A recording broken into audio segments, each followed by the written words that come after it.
হ্যাঁ দর্শক, আপনারা যেমনটি জানেন সেটি হচ্ছে সারা দেশে কিন্তু ট্রাফিক নিয়ন্ত্রণে এই মুহূর্তে শিক্ষার্থীরা ব্যাপক ভূমিকা পালন করছে।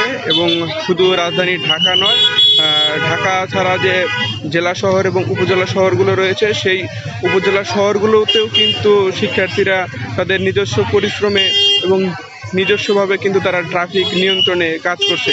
তো এই মুহূর্তে আমি কিন্তু রয়েছে টাঙ্গাইলের যে ভুয়াপুর উপজেলাটি রয়েছে সেই ভুয়াপুর উপজেলাটিতে, এবং আমি এই মুহূর্তে রয়েছি ভুয়াপুর বঙ্গবন্ধু সেতু পূর্ব যে সংযোগ সড়কটি রয়েছে সেই সংযোগ সড়কটির গোবিন্দেশী এলাকাতে। এই এলাকাতে এসে কিন্তু আমি দেখতে পাচ্ছি যে শিক্ষার্থীরা কিন্তু তাদের নিজেদের পরিশ্রমে কিন্তু এই অঞ্চলটিতে কিন্তু ট্রাফিক নিয়ন্ত্রণের যে দায়িত্ব সেই দায়িত্ব কিন্তু তারা এই মুহূর্তে পালন করছে।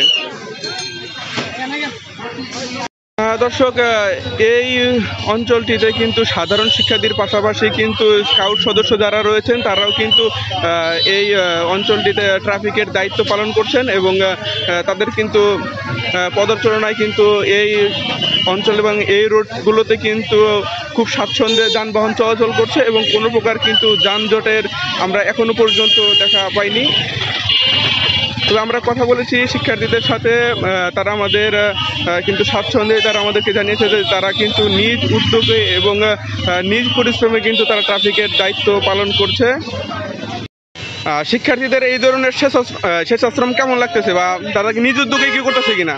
জি, আমরা ছাত্ররা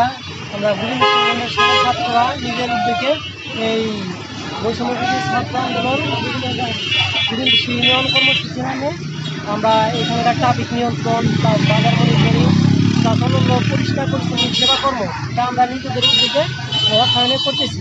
আমাদের সাথে এলাকার গণ্যমান্য এবং অভিভাবকগণ সমর্থনে রয়েছে, এবং আমরা এই সুন্দর স্বাধীন নতুন শব্দ স্বাধীন একটা দেশ নির্মাণে আমরা অংশগ্রহণ করতেছি। আমরা তো এই অঞ্চলে বা এই রোডগুলোতে কিন্তু এর আগে কখনো ট্রাফিক নিয়ন্ত্রণে কাজ করতে দেখিনি। পুলিশ সহ যে সকল আইন শৃঙ্খলা রক্ষাকারী বাহিনী রয়েছে তাদেরকে কখনো দেখিনি এই রোডগুলোতে। জি, এই রোডটা আসলে এটা আমাদের একটা ওরকম নাই, যেখানে আইন শৃঙ্খলা ওরকম পরিস্থিতি নাই এখানে, সেই জন্য আমরা নিজেরাই ছাত্ররা এই ট্রাফিক নিয়ন্ত্রণে কাজ করতেছি।